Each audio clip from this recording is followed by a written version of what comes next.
everybody, and welcome back to the Effects of Trauma Guiding Our Child Welfare Workers Part 3. And again, this is Brittany Shank, and I am a master's student at the University of North Dakota getting my social work degree. And I am here to present to you the third part of a three-part webinar on helping our child welfare workers work with the kiddos in the system. And so if you haven't already seen Part 1 or Part 2, you can go ahead and just type into YouTube this same title, The Effects of Trauma, Guiding Our Child Welfare Workers, and Part 1 and Part 2 will be brought up. And so Part 1 was all about the foundation of trauma and what that looks like in kiddos, how trauma occurs, and then the last piece of it was explaining why is it that two kiddos that lived in the same environment in the same home with the same trauma present very differently. And then the second part of the webinar was all about the brain and understanding what trauma does to the brain and why in infancy it's so important to understand what trauma does to an infant's brain and how that impacts kids later on in life. And then we watched a couple videos and looked at a research project on neglect. And then here we are back at our last webinar. This is the third one. And so for this webinar, we're going to go over where do we go from here. And so honestly, this is my favorite webinar to do because I get to talk about some of my ideas of how do we move forward and what is it that our trauma welfare providers need to know to work with the kiddos that we're working with and to treat them and to decrease the trauma that's already going on in their lives. So we will go ahead and talk about agency level, where do we go from here, and then what can our everyday child welfare workers do. Then we'll talk about therapeutic techniques, and then lastly we'll talk about seeing it from the child's eyes. And so we'll go ahead and start with where do we go from here at the agency level. So there are several recommendations to assist in preventing child abuse and neglect. And some of the strategies at the agency levels are to strengthen household financial security and incorporate family-friendly work policies. So some family-friendly work policies include paying employees a livable wage, which covers the cost of living and providing for children's basic needs, paid leave to allow workers to be paid when using leave for family caregiving, bonding, and personal leave to recover from any health conditions. And so we'll get a little bit more in depth with these agency level ideas. And I know not everybody on this webinar is able to make agency level changes, but all of us are able to bring ideas forward to those who are our supervisors or who are on boards or who are part of the commission. And so I think that it's important that we as individuals understand what can be done at the agency level, so then we are able to bring those ideas forward, or some of us are in positions where we're able to make changes at the agency level, and so bringing that forward as well. So going back to paid leave has been shown to increase the duration of breastfeeding, which drastically decreases the likelihood of child abuse and neglect. So something we probably wouldn't correlate together prior to reading the research, but so paid leave equals breastfeeding equals decrease in child abuse and neglect. And so additionally, women who were employed before the birth of their baby and delayed returning to work following the birth presented with fewer depressive symptoms. And so with that, at the agency level, we really need to be cognizant of and looking at helping those and being willing to allow those and willing to work with those who are wanting to maximize their maternity leave. So women who are coming forward saying that I know that I can take anywhere between 6 and 12 weeks. I would like to take 12 weeks. To really encourage them and not look at that as a burden is huge, because really in the long run that's probably a huge benefit to the agency, because we are seeing the lower depression in those mothers and the lower likelihood of child abuse and neglect in those mothers who are able to stay at home longer. And then additionally, one area where we need to work a lot in is paid paternal leave, as many agencies do not offer paternal leave at all. So maternal leave is the mother, paternal leave is the father. And so paid family leave is associated with lower hospitalization rates and less abusive head trauma rates, so those shaken baby syndromes. And lastly, flexible and consistent schedules assist families in having a predictable pattern of work and allow families to plan and create less stress. This assists in finding childcare coverage and helps family maintain a proper family and work environment. And additionally, unpredictable work schedules have been shown to increase deficits in memory, learning, and problem solving in the children in the home. Stress levels and conflict are associated with non-consistent work schedules as well. And so with that, it's tough because especially those who are child welfare workers, our schedules are, I would say, inconsistently consistent. So many days it's Monday through Friday, 8 to 4:30. But there are also many of those days where you're not leaving at 4:30 and you might be working until 7 or 8 o'clock at night. And sometimes that's planned and many times it's unplanned. And so there are some situations where agencies can stop in and help us, but there are other areas where it's difficult. So when emergencies arise in case management or CPS, it's pretty difficult to say, nope, we're not going to let emergencies arise anymore. That's impossible. But on the flip side, it is an agency. These agencies are requesting that their workers be flexible in their scheduling. And so it's really important that when it's not an emergency, that we're encouraging our workers to actually work the set schedule. Because as I just stated, that research shows that unpredictable work schedules increases deficits in memory, learning, and problem solving in the children. And also the stress levels and conflicts are rising in the adults. So we need to do everything we can to help prepare our workers for this inconsistent schedule. But when the schedule is a consistent schedule, we need to assist them in getting out the door and following that consistent schedule. So not staying late Monday through Friday consistently every single week. That's not good for them, that's not good for the family, and that's not good for work in the end. And lastly, with the inconsistent work schedules, especially with our families that have kids in school or daycare, it is really difficult to find daycare either before or after school, or if your kids aren't in school, that have as flexible of a schedule that child welfare workers are required to maintain.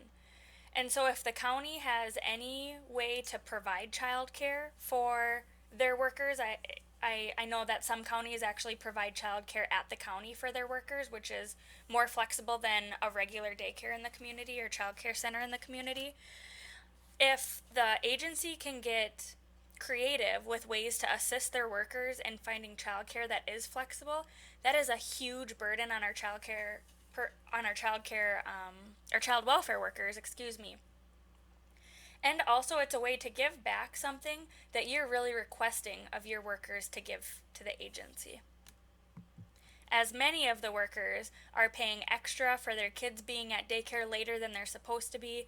I know many daycares in my community close around 5:15, 5:30 at the latest, and for every 5-minute increment you're late, there's an additional fee. And so many of the daycares are very strict on their policies of times that they offer care.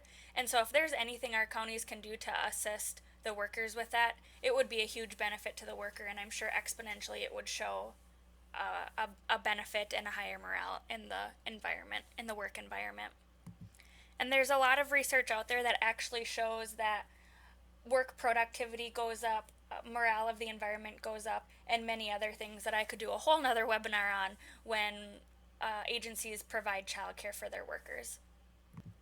So recapping this agency level part of where do we go from here, some of the things to really look at from an agency standpoint are household financial security, so making sure that your workers are being paid a livable wage, maternity and paternity leave, and so that's both mother and father, and really, really encouraging and assisting mothers who are wanting to take a full 12 weeks to be able to do that. And then lastly, scheduling, assisting in any ways that we can with scheduling to make it easier, and really empowering our workers to leave on time on the days that they're able to leave on time, and then preparing them for the days that there are going to be days where there's emergencies and where there's a big possibility you won't be able to go home on time. But then also really looking at what we're expecting of our workers and how we can accommodate them with things such as childcare. So the next piece I'd like to talk about is in regards to child welfare workers and what can we do as the child welfare workers, both case management and child protection, to really reduce the trauma or to really be trauma informed.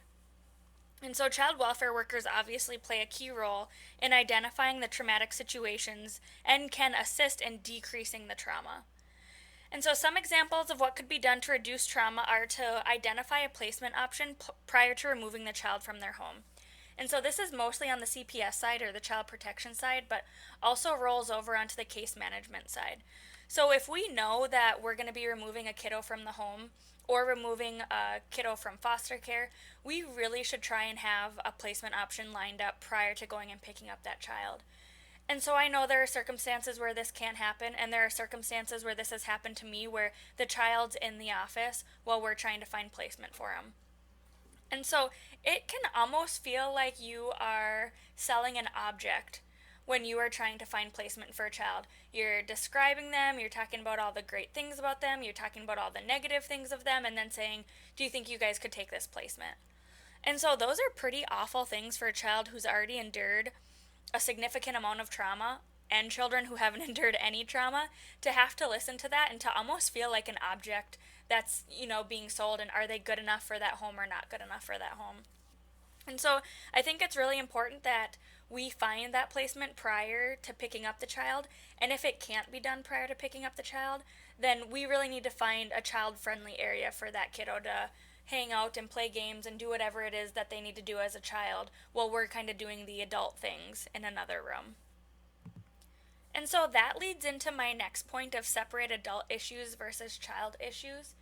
So for example, when the police officer is interrogating the parents, that's really an adult issue and the child should probably be removed from that situation.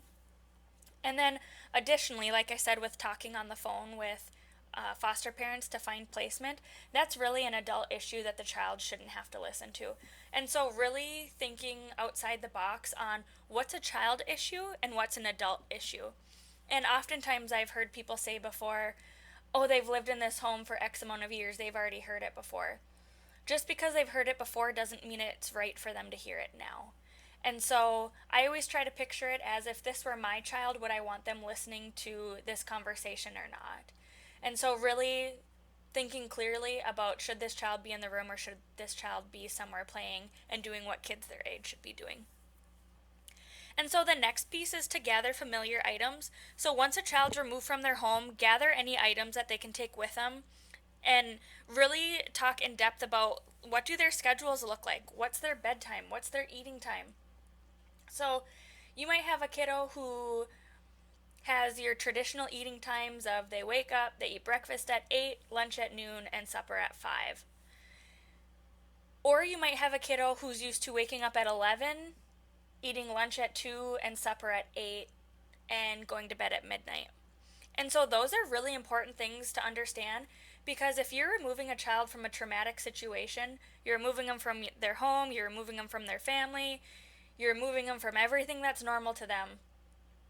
At least we can try and understand what their schedules were like and start weaning them back onto a normal schedule once they go into a foster home, and not have them lose even the consistency of their day as they're losing everything else. And so additionally, with gathering familiar information, gathering the familiar items. So grab their favorite book, their favorite blanket, some pictures, a favorite toy, anything that you can grab that can keep a piece of their normalcy together.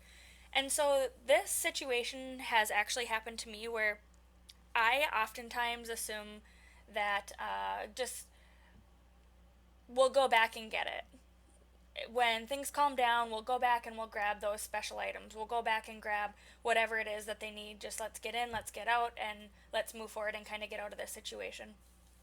Well, I had a case on my caseload where I thought that same thing, that I'll just go back and grab it. It's nothing that's important right now. The child has what they need right now. And the family lost the home. And so it was a situation where we could not go back in the home. The house was closed off to anybody going into the home. And that kiddo lost everything. And when I say everything, I mean all those precious little pictures that the kiddo drew for mom and dad when they were in 1st and 2nd and 3rd grade. the sweet poem book that the kiddo made for his family, birth certificates, pictures, everything. All those special things were lost. So from the age the kiddo is now all the way down to birth, there's really nothing left except for the little bag of stuff that he had with him. And so it is super important to have that framework in your mind when you are moving a kiddo from place to place, or when a kiddo is being taken into our care. And so I always try to think this might be our last opportunity to grab those items, so let's take the time now to grab them. The next piece I want to talk about in this slide is for case managers to really talk about and acknowledge the feelings of the kiddos as we're moving them from place to place or taking them into our care. So really empathize with the child and explain what's going on. Listen to the child if they want to talk and acknowledge their feelings. And one of the biggest pieces to me is to acknowledge their love for their parents, that they love their parents, that their parents love them, and then talk about this is such a scary time and assist them in understanding what's happening and that it's not their fault. And so a lot of times I think with kiddos, they start to talk about their parents after, especially when it's the removal of a child, they start to talk about their parents after this heinous thing has happened. And so it's hard for us to engage in conversation when kids talk about, I love them, I'm scared, I don't want to be without them.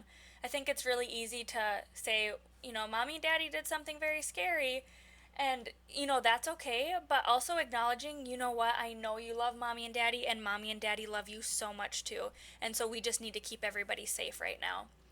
And so I think that helping the child understand what's going on, but also replaying to them that that they love their parents and that their parents love them is extremely as important as well. And not separating the child from the parent in a way of mom and dad did something naughty, so now you have to go into foster care. We absolutely can't be playing that type of verbiage into the child's mind. And then lastly, ensure the child knows where they're going and discuss with them where their siblings are going if they're not going to go with them. Remind the kiddo that both their parents and siblings are safe and will be cared for. And then make sure that you're really talking to the kiddo about, this is where you're going in foster care. I'll go in with you. Stay with them as long as you can. Explain to them what they're getting into. I'm a really visual person, and so when I'm going into new situations, I want to know everything. Like, I want to know, what does the house look like, and how many kids are there, and do they have pets, and do I have to go to bed right when I get there, and am I going to have supper, and I really want to know, what is it going to look like when I get there. I don't want to be dropped off at a house without knowing if there's other kids there, without knowing if the foster parents are nice or safe, or things like that. I really am a visual person, and so being able to explain to the kiddo as much as you know about where they're going, about how long you expect that they're going to stay there, and you likely don't know, but letting them know that you'll be in contact with them and that you understand that this is so scary and that they're so brave for going through it. And so I think one of our biggest pitfalls in case management, at least that I've seen or heard, is that we're just not talking to the kiddos enough. They feel like they're left in the dark, and that's a scary place to be. And then lastly, reassuring the kiddo that visits with their siblings or parents will occur as soon as they possibly can, and being honest about that that's really what's going to happen. And then for the last piece of this slide, I'd really like to talk about school and sibling placements. So we can start with sibling placements. One extremely important piece to case management and to child protection is trying to place siblings together. And so oftentimes siblings are the only ones who actually know what the child's going through. So we can have case managers involved, we can have therapists involved, we can have teachers involved, school counselors involved, but very likely there is nobody that knows what that child has gone through like a sibling knows. And so removing a sibling from another sibling is probably one of the most devastating things we can do in the child welfare system. And oftentimes, we have children who are really parenting other children, and I'm not saying that's right, but that is how this family has functioned up until this point. And so you have the dynamic when you separate siblings of really causing trauma to that relationship between the two siblings as well. So you have one sibling who's losing what feels like a sibling and somebody that they have protected for a long, long time. And then the other sibling, you have them losing somebody who's a parental figure to them and also their protector that has been there for a long, long time. And so separating siblings, truly, in my mind, I would argue, is one of the most detrimental things we could do to a family, because they are very likely the only people that understand the true feelings of each other. And so then I just want to touch on school as well. If we start looking at all the things that have been removed from a child's life when they're taken into the foster care system, so that includes they're being removed from family, they're being removed from their home, they're being removed from their friends, all the familiarities to their life have been taken away. And then additionally, if we are separating siblings, the last piece that that child has intact in their entire life is likely school. And school may be one of the only places that this child has felt safe for a very long time. So it is really important to try to keep them in the same school. When children are removed from their home, they likely feel like they have lost everything. And so if we can keep school intact, it might be the one last piece that they have to where they haven't feel like they're not feeling like they've lost every single thing.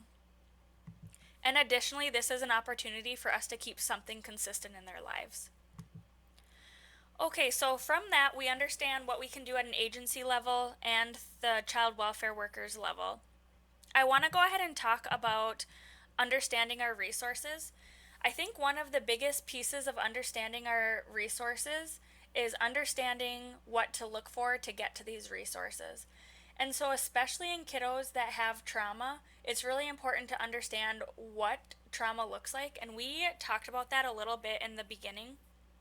But when you have kiddos who are not reacting in the same way that other kiddos their age and their cognitive level are acting, it's important to seek help. And so I would argue that majority of the kiddos in our child welfare system need some sort of therapeutic have some sort of a therapeutic need. And so one of the biggest pieces is understanding the therapists in your area. And so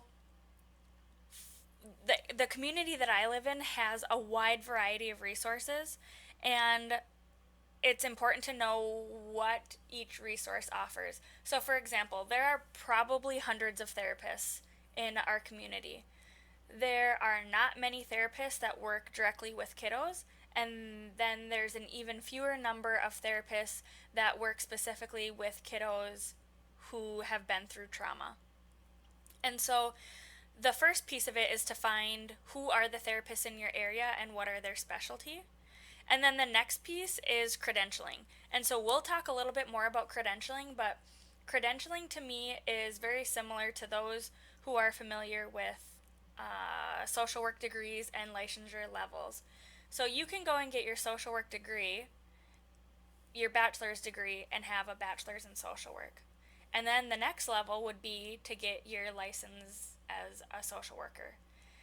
And then your next level would be to go get your master's degree. And once you have your master's degree, you're considered to have a graduate degree in social work.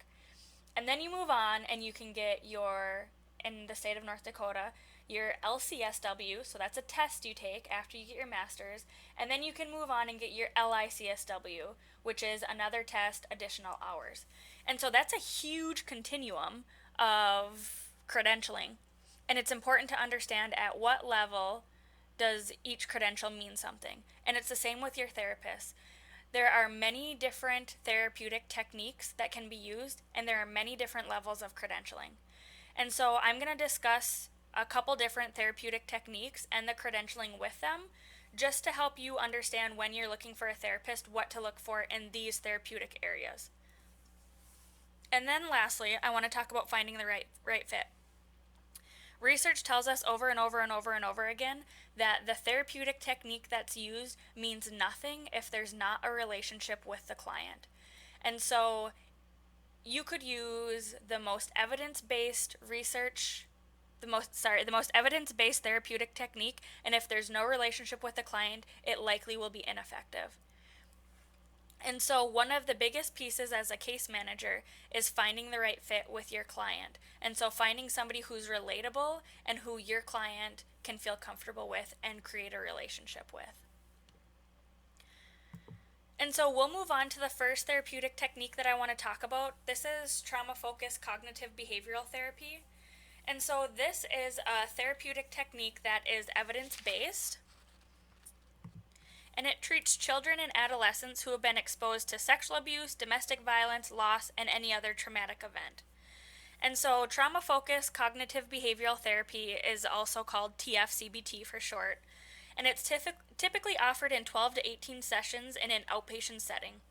And so the goals of TF-CBT are to reduce negative emotional and behavioral responses to trauma, correct unhelpful beliefs related to the trauma, and provide support and skills to the non-offending parent. And so TF-CBT is most well known for assisting children in making trauma narratives that will eventually be shared with the child's most trusting adults. And so oftentimes these trauma narratives will be done in the form of a book or of a PowerPoint or of a video, or a child can really be super creative in how they want to share their trauma experiences. But typically it consists of all of the good times in a child's life, and then the sad times in a child's life, and then kind of their advice and their goals for the remainder of their life. And it's a really interesting thing to see.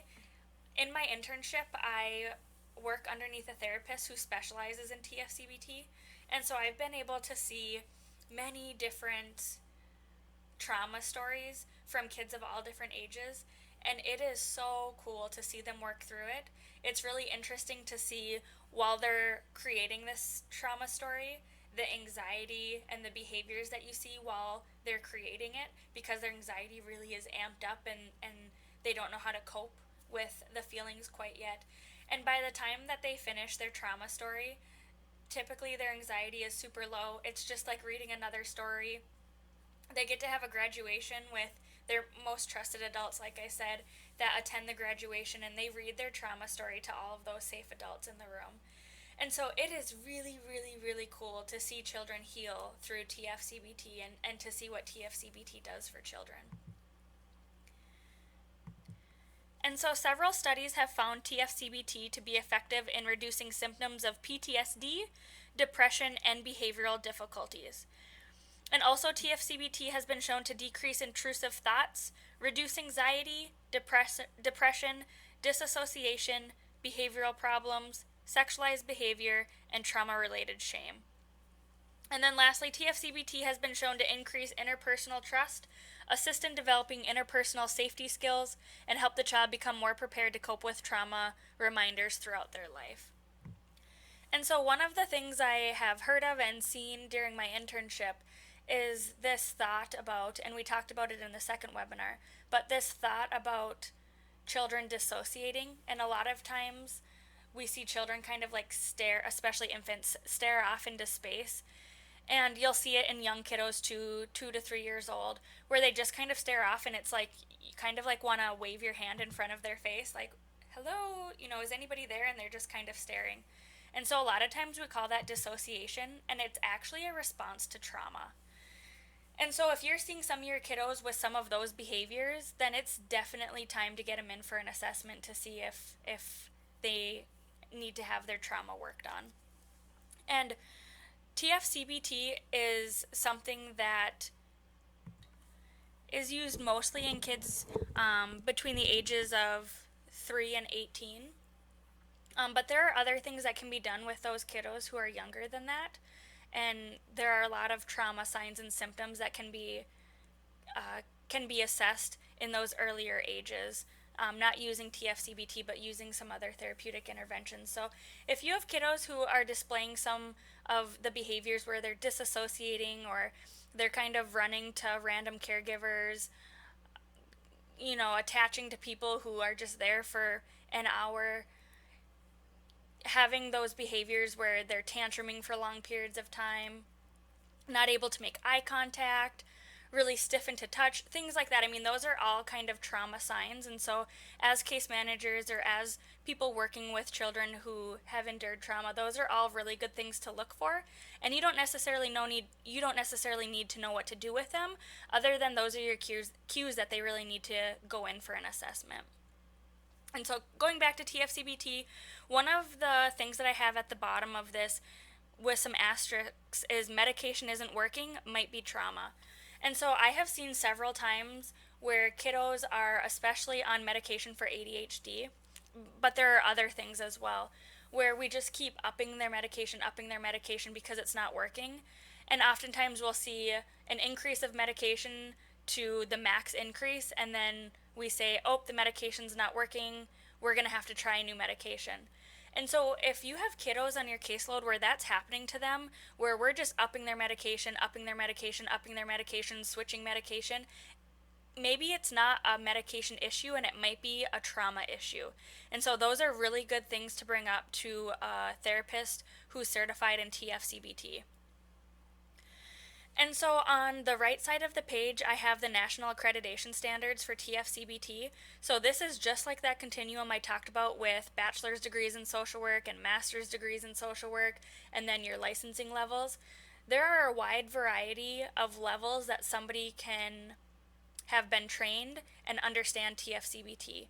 There's a national accreditation standard where, and I'm just going to kind of quickly read through it, where a person's required to have a master's degree or higher in a mental health discipline, experience working with children and families, and knowledge of child sexual abuse dynamics and child protection. Then they must complete a 10-hour web-based training on TF-CBT through the Medical University of South Carolina website. Reading the program developers' treatment books and related materials. Participate in intensive skills-based training, which is a 2-day training. Receive ongoing expert consultation from trainers for 6 to 12 months, and then participate in advanced TF-CBT training for 1 to 2 days.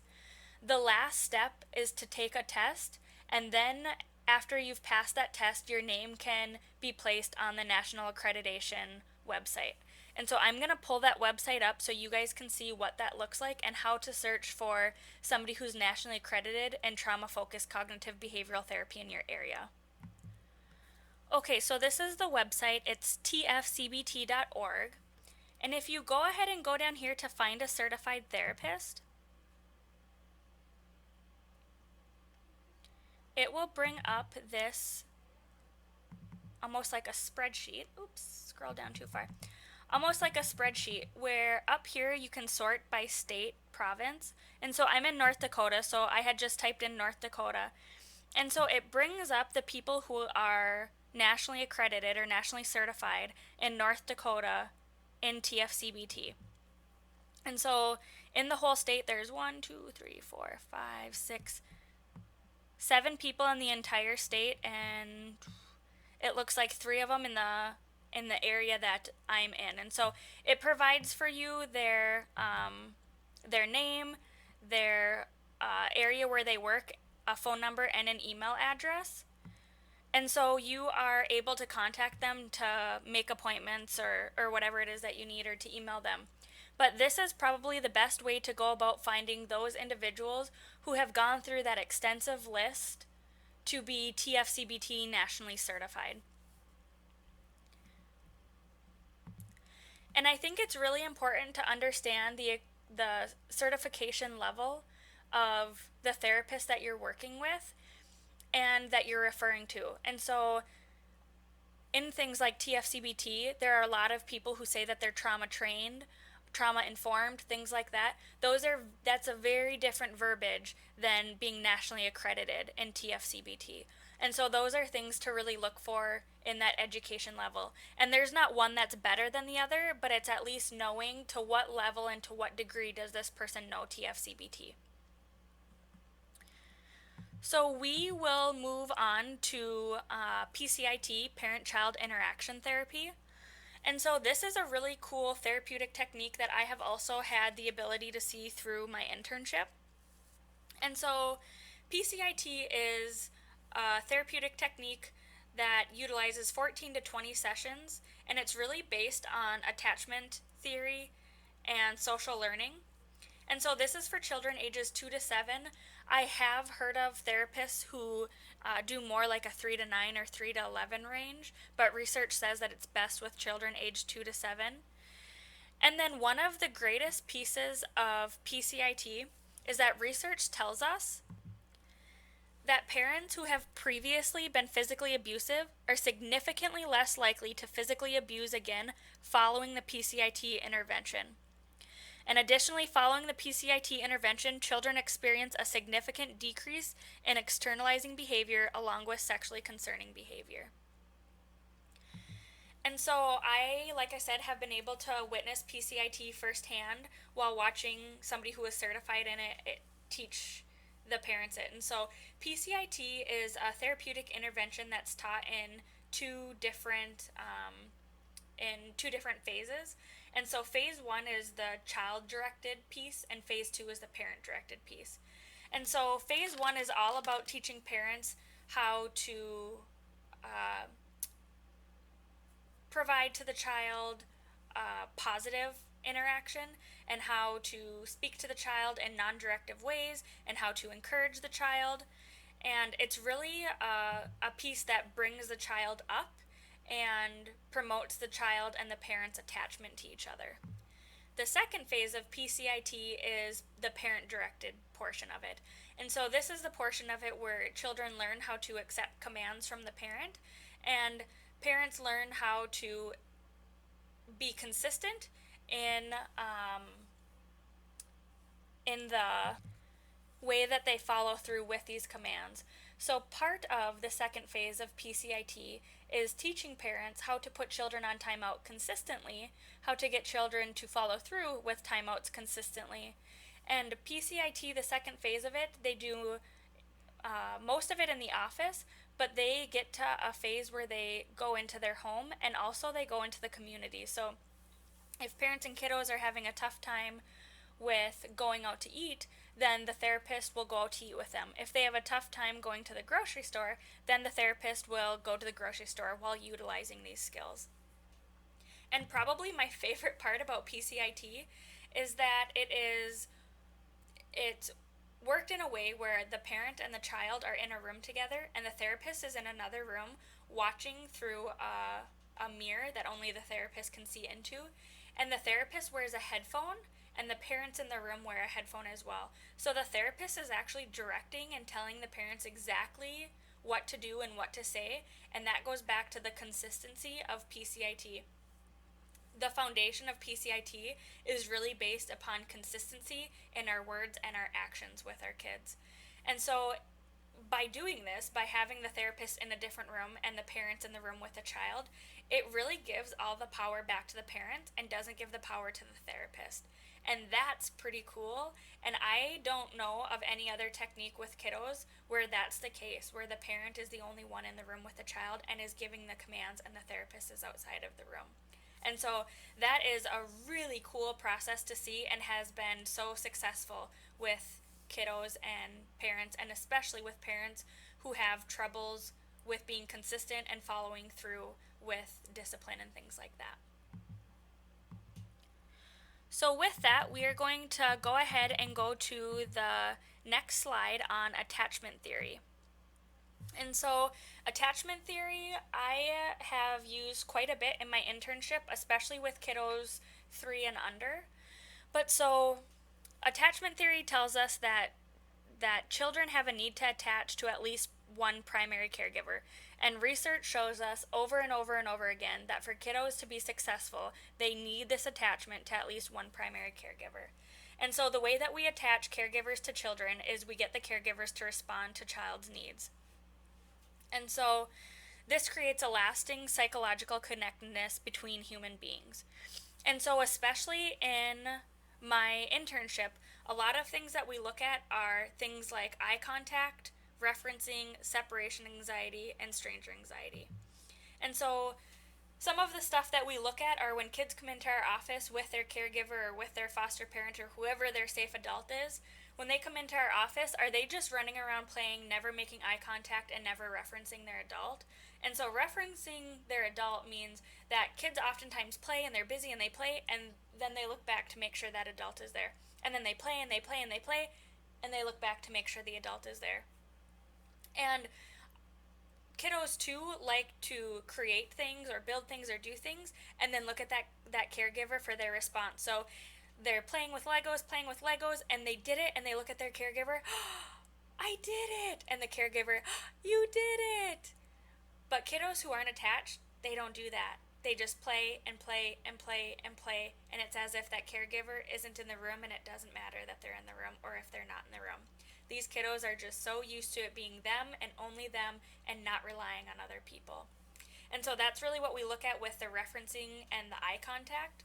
The other thing we look at is separation anxiety. So if you take the most stable adult in this child's life, whoever that is, and they just up and leave the room and the child's left with a stranger, how does that child react? If the child's just totally fine with it, no big deal, and that's not age appropriate for them, then we look at attachment and work on that attachment. Most of the time, our little kiddos, when a parent leaves the room, there's some sort of distress. And hopefully it's not absolute out of the normal absurd distress, but there should be some sort of distress. There should be some crying, some wanting to go with them, some wondering, where's mom or where's my caregiver going? If we don't see that distress, it clues us in to look at some attachment issues. And then the last piece on the slide was stranger anxiety. And so we'll see kids that we call have an indiscriminate attachment, where it doesn't matter who comes in the room or if they've been with them for 5 minutes, they just want to cuddle them, they want to hug them, they want to go home with them. And so that's an indiscriminate attachment. And so those are attachment issues that we would work on with kiddos that we're seeing that with. And so the last thing that I want to talk to you about and just leave you guys with after these webinars is looking through the lens of a child. And so through my internship and through my work at the county and through my research and education through my school, I think one of the biggest pieces that I was lacking up until recently is really looking at things through the lens of a child. And really looking at how would life look if I were in the same situation and I were the child. And so I do just want to leave you guys with a story. And so this story is a kid that was on my caseload, and he lost everything. This is the same kid that lost his house and all of his belongings. And so through a series of really, really unfortunate circumstances, this kiddo lost his mom, this kiddo lost his siblings. They were all placed in other places for a variety of reasons. This kiddo lost his school. This kiddo was in a significant number of placements in a very short period of time, and his last placement was at a residential setting. But throughout his placements, he was in inpatient psychiatric hospitals and other placements as well. And so this kiddo was stabilized and placed in a residential psychiatric facility, or a residential facility. And so while he was at this facility, like I said, he had lost everything. He had lost his school, he had lost his siblings, he had lost many of his family members. He had lost anything that was normal for him or common for him. So things like his favorite things like his bike or his coloring books or the pictures that he liked to look at or his gaming systems. Everything was gone. And so this kiddo had severe behaviors, severe trauma, and severe behaviors. And so there was a situation where there is a family friend that comes to see this kiddo on a fairly regular basis. And he was really, really struggling when he got to this residential facility. And so this family was coming to see him, but due to this kiddo's behaviors, he was not able to have his visit that night. And so I had gotten a message saying that the visit was canceled because this kiddo just had a really bad day. And my heart was broken for him, because I started to look at it through his eyes. So if I were him and I lost everything, I likely lost most of my hope for things ever changing. I likely lost hope that I was ever going to go back to the same school. I lost all my friends. I lost my support system regardless of how good or how icky it was. I lost my family. I lost my consistency. And here I am in a residential facility where I don't know many people. I don't know the rules yet. and I don't really know what life has in store for me after this. And now, the one family that has been a consistent family for many years in my life is not able to visit me because my behaviors are so bad. And to me, research shows us that we need that one person in our lives to be able to make it through. We need to have that hope. And so for this little guy, losing that visit was more than losing a visit because we had bad behaviors. It was more than a consequence to him. Losing that visit lost him hope. So what did this kiddo have hope for anymore for the remainder of his life? And what did he have a reason to be good at this facility for? If behaving in the way that he behaved lost the last piece that he had, what's the incentive for him anymore to be good? If I were in his situation, I don't know what I'd have left to be good for. I don't know what I'd have left to behave for. So I think it's really easy as the adults from this situation looking from above to say behaviors were bad, no visit. When in reality, that no visit caused a lot of issues and a lot of behaviors afterward. Because now that we took the last attached string away, there was nothing more to hold on to. He had no more hope left because of what we imposed on him as the adults, thinking that he needed a punishment for his actions. And so I challenge you to start looking at your cases from a child's perspective. And I'm not saying don't make adult decisions, because there are adult decisions that have to be made. But I'm saying to really start looking at your cases and start looking at what did this do to the kiddo, and what is the kiddo thinking by looking at this. Every time I, as a case manager, go to pick up a kid, is that kiddo thinking you're moving me again and I'm going to a new house? Because last time you picked me up, that's what it meant. And so instead of, as a case manager, thinking, oh, I'm doing this great thing by going and having a visit with this kid, we need to start reframing and looking at, this kiddo is probably really scared that they're moving again. Because last time I visited them, I moved. And in fact, the time before that I visited them, we talked about moving.